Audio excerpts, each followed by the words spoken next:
Ya. Ini video saya buat khusus untuk para buser PDIP yang gagal paham tentang food estate. Orang-orang ini, buser-buser PDIP ini, waktu dulu masih bersama Pak Jokowi, dia benci setengah mati dengan Prabowo. Begitu sudah tidak bersama Pak Jokowi, dia benci ke Pak Prabowo plus Pak Jokowi. Nah, hari ini dia benci keduanya.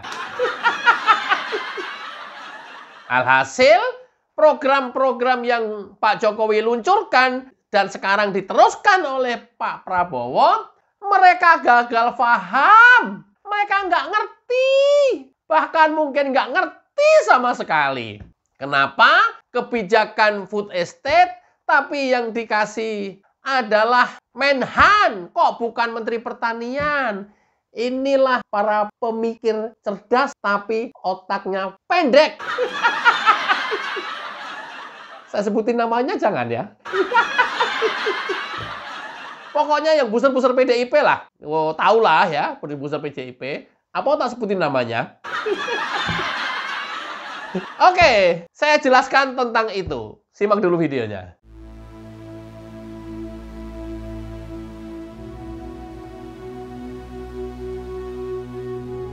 Program cetak sawah di Merauke ini, sebelum dilaksanakan cetak sawah, yang pertama adalah dilaksanakan kegiatan namanya optimalisasi lahan.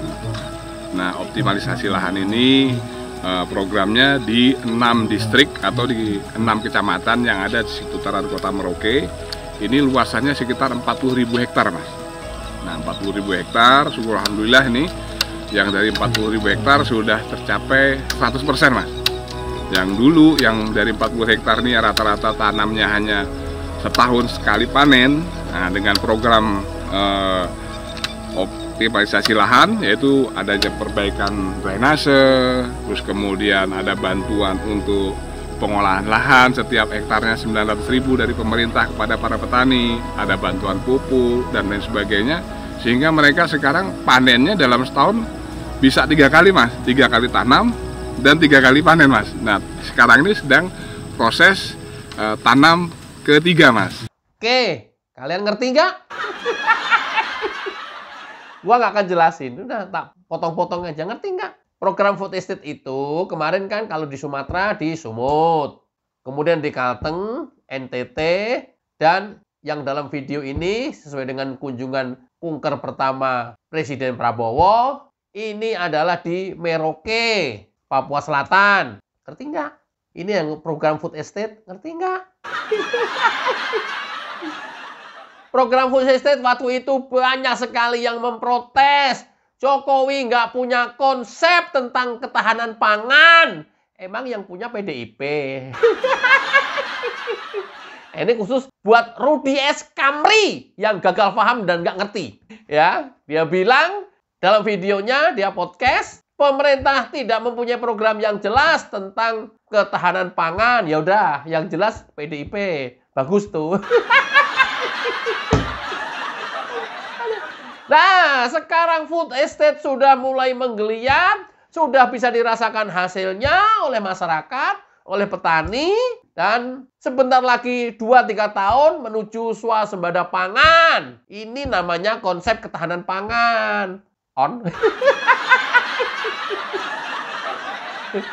On off maksudnya. Nah, pertanyaannya, kenapa program food estate diserahkan ke Menhan, bukan ke Menteri Pertanian? No kan? Kalau cetek pikir, nggak nyampe otak lu. Otak kalian dibanding Pak Jokowi ya jauh pemikirannya. Nah, gambarannya sederhana. Anda ingat AMD, program ABRI masuk desa dulu? Ingat nggak? Ingat? Nah, kalau ingat kira-kira udah kayak begitu dah, persis dah. Nggak usah dijelasin lah, masa nggak tahu? Terkecuali kalau pada saat ada program AMD, kalian belum lahir, ya mungkin nggak tahu. Nah, gambarannya kira-kira ke sana. Oke, kita lanjut dulu. Karena ada program ini, peningkatan hasil panen kami bertambah. Mengucap syukur dan berterima kasih untuk program yang sudah diadakan di Kabupaten Merauke.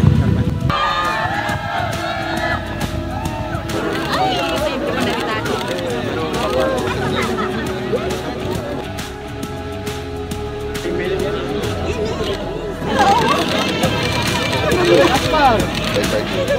kali pilih baru bisa di karena hanya tahu ada di TV kan. Sekarang orangnya yang sudah tahu sendiri. Jadi aku peluk, aku cium. Sedih betul. Bagaimana ya presiden saya gantinya Pak Presiden Jokowi, rupanya bagaimana, orangnya bagaimana. Aku sekarang sudah tahu sendiri. Ternyata masyarakat menunggu-nunggu. Siapa sih orangnya pengganti Pak Jokowi? Anies tuh yang mana sih? Diharapkan datang kalau memang dia pengganti Pak Jokowi. Siapa ya? Saya kangen betul pengen tahu siapa orangnya pengganti Pak Jokowi ini. Aduh, kalau sampai pengganti Pak Jokowinya jelek, aduh gimana saya ya? Maksud lu siapa, Gri? Ya, kalau nggak Anies, Ganjar gitu ya. Aduh, kalau pengganti Pak Jokowi ternyata Ganjar gimana ya? Saya pengen tahu orangnya. Alhamdulillah, pengganti Pak Jokowi ternyata Prabowo Subianto. Aku minta dipeluk. Kalau Pak Prabowo, ya wajar kemudian orang tua, nenek-nenek minta dipeluk, ya dia peluk. Tapi kalau Anies, ibu-ibu bohai dipeluk-pelukin semua. Aduh, kacau dunia udah. Dan rupanya pelukannya lama banget, kayak menikmati aja udah. Kok ada yang ganjel katanya? Ya! Pernah lihat ya video betapa lamanya pelukan ibu-ibu dengan Anies Baswedan? Kok anget. Gak dilepas-lepas. Aduh.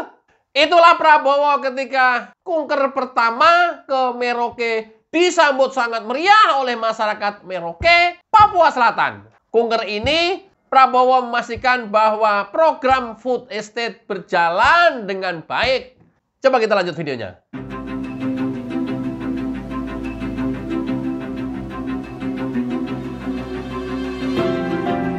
Ini kita sedang berada di salah satu lokasi sentra pangan yang menjadi pengembangan Oplah 40.000 hektar. Ini adalah Kampung Telaga Sari yang saat ini sedang bersiap-siap untuk panen. Nah, di sini luas lahannya ada kurang lebih 1.058 hektar dan sudah tertanam 888 hektar. Dan ini merupakan panen yang ketiga atau panen Oplah. Kalau kita kembali ke belakang, di sini gagal panen. Karena apa? Karena banjir. Tetapi dengan pengembangan optimalisasi lahan, Pak Menteri, Bapak Dr. Andi Amran Sulaiman datang dan melihat potensi Kabupaten Merauke yang luar biasa ini, akhirnya membawa satu program optimalisasi lahan dan ini membuat semangat petani kembali lagi untuk mengembangkan pertanian di Kabupaten Merauke. Kami punya petani-petani milenial orang asli Papua, yaitu orang Merauke, yang sudah diajar bagaimana merubah cara bercocok tani dari tradisional menjadi modernisasi. Petani-petani milenial yang sudah bisa membawa kombain, untuk saat ini kita akan panen menggunakan alat kombain dan juga sudah bisa membawa traktor untuk mengolah lahan, kemudian kita akan tanam bersama menggunakan rice transplanter.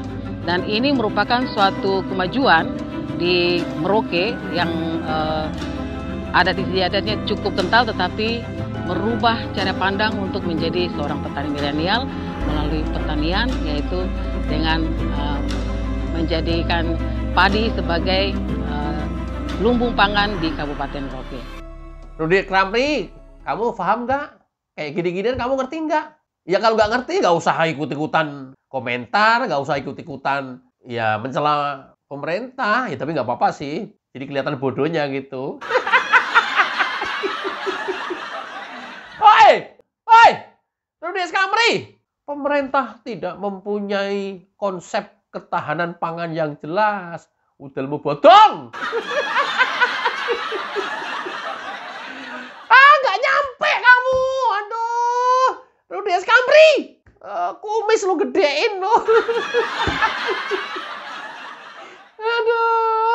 Makanya itulah kenapa saya jadi tahu food estate itu di Sumatera, ada di Sumatera Utara, Kalimantan, kemudian ada di NTT dan ada di Papua. Ya, mungkin pemerintah pemikirannya konsepnya adalah kalau ini sudah tercipta swasembada untuk pulau, setidak-tidaknya mereka bisa swasembada seluruh Sumatera, mencukupi kebutuhan Sumatera, swasembada Kalimantan, mencukupi kebutuhan Kalimantan, kemudian swasembada NTT, mencukupi kebutuhan seluruh NTT, dan swasembada Papua, mencukupi kebutuhan seluruh Papua, tinggal Jawa. Jawa kan sudah banyak sawah, ya? Tinggal kemudian intensifikasi dan ekstensifikasi ditingkatkan. Mungkin ekstensifikasinya sudah sulit, pengembangan perluasan lahan. Tapi intensifikasinya bisa masih terus dipacu. Kalau masing-masing yang Sumatera, Kalimantan, NTT, Papua surplus, bisa untuk menyangga Jawa. Sial-sialnya, kalau masing-masing pulau sudah bisa mencukupi kebutuhannya sendiri, tinggal Jawa, dan sedikit defisit, kalaupun harus impor, ya setidaknya impor hanya untuk kebutuhan Jawa. Dengan begitu harga akan terjangkau. Coba kalau untuk seluruh Indonesia impor. Gitu loh, men. Hai, paham nggak kalian? Ini loh konsep ketahanan pangan yang nggak omon-omon. Yang nggak dalam cerita, yang nggak dalam ilusi, yang nggak dalam diskusi. Alamak, Mak. Lo kayak begini aja nggak nyampe otak kalian. Mikirnya nggak nyampe. Kita lanjut.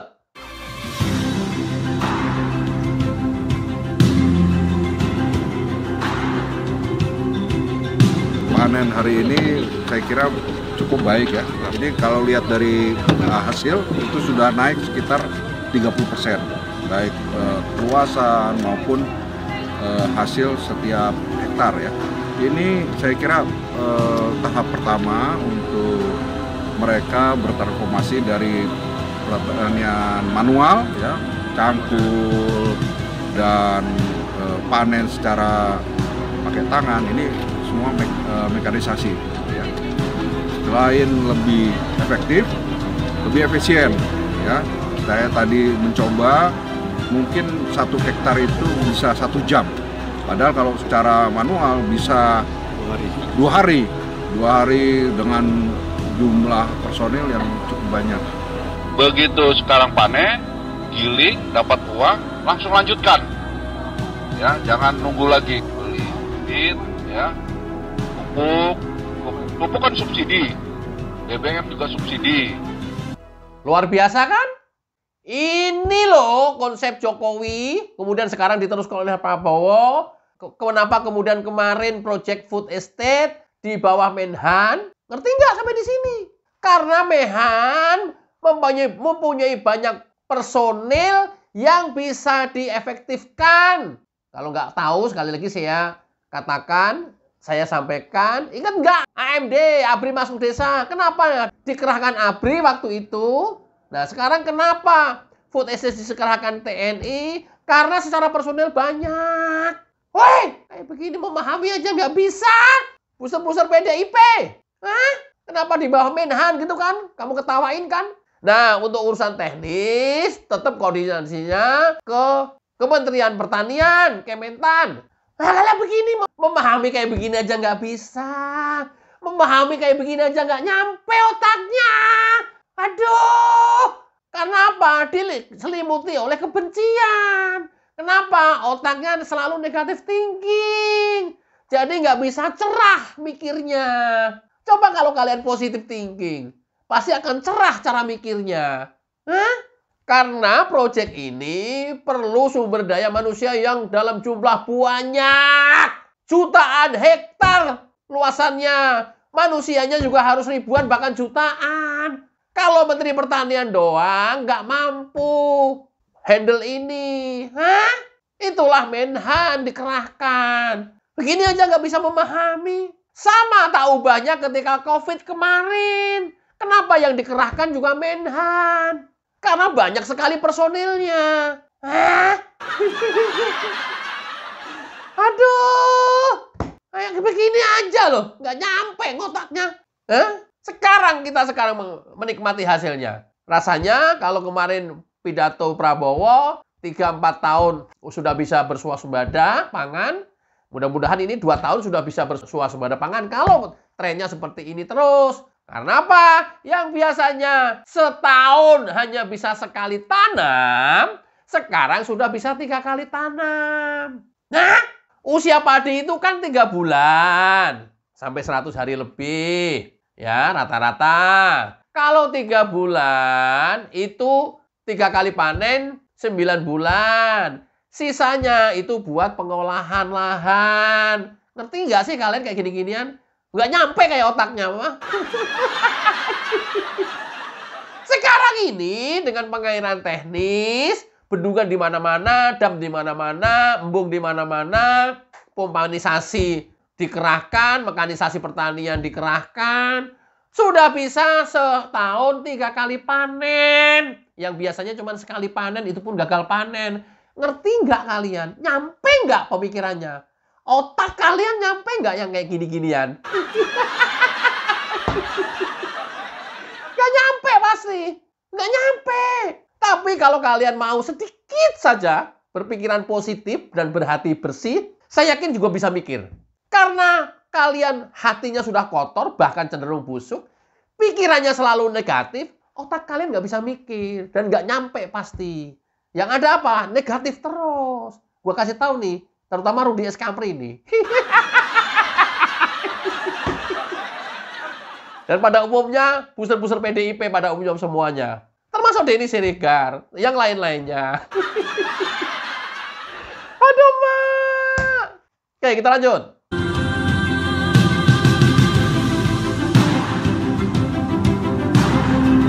Dulu kita pakai sawah ada hujan. Hujan turun jadi berkat, tanah gembur kita tanam padi. Sekarang kita sudah mulai masuk ke mekanisasi penunjang yaitu irigasi. Ada long storage, lalu ada juga bendali yang dibantu nanti dengan pompanisasi. Nah, proses transformasi ini sudah mulai terjadi dan di situ ada efisiensi.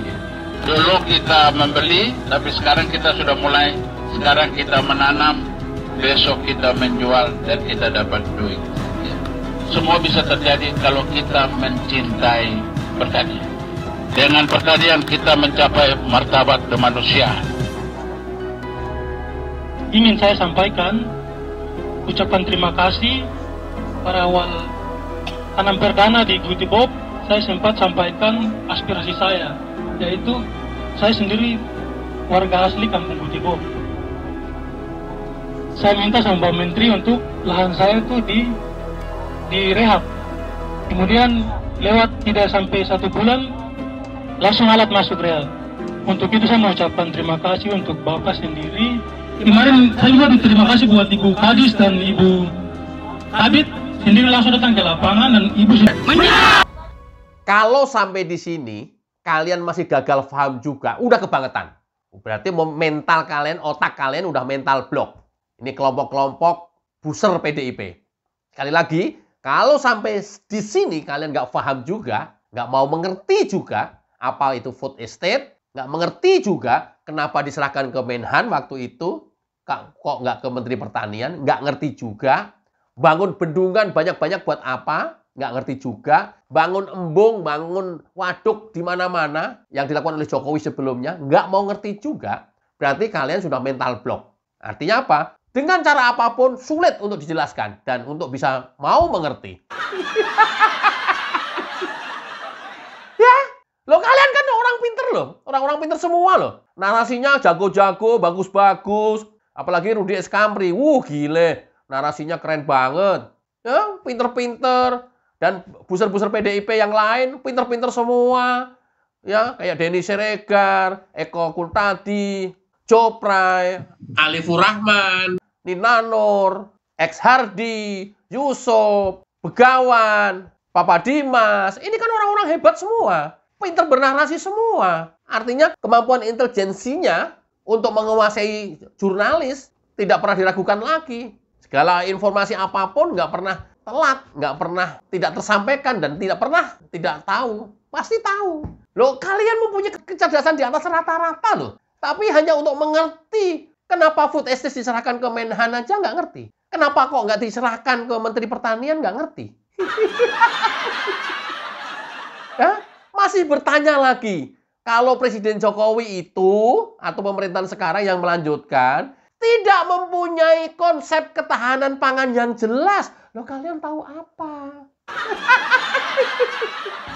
Emang kalian lebih pinter dibanding Jokowi? Ya enggak lah. Kalau kalian itu hanya lebih pinter dibandingkan Agrifanani, itu betul. Kenapa? Karena gue masyarakat biasa yang tidak mempunyai dasar jurnalis apapun, yang hanya tahu hitam putih, fakta, cuma begitu-gitu doang, nggak tahu rekayasa, ya, dan nggak punya kepekaan terhadap jurnalis. Kalian kan ini di atas rata-rata semua. Masa untuk mengerti food estate aja nggak bisa? Hah? Membangun bendungan di mana-mana, waduk di mana-mana, embung di mana-mana, irigasi tersier, sekunder, primer di mana-mana. Plonga-plonga pada bingung. Hah? Itu konsep ketahanan pangan, men. Dan tidak bisa 1 tahun, 2 tahun, men. Ngerti nggak sih, men? Teman-teman, hati-hati ya. Ini penting untuk disebarkan kepada masyarakat luas supaya tidak terpengaruh provokasi negatif tentang pemerintah. Pemerintah sudah berusaha semaksimal mungkin, dan jangan kalah provokasinya dengan busur-busur PDIP dan provokasinya para pembenci Jokowi. Ya, sekarang akan berlanjut pembenci Prabowo atau pencinta Prabowo, pembenci Gibran. Mudah-mudahan bermanfaat dan mencerahkan. Wassalamualaikum warahmatullahi wabarakatuh. Cayo.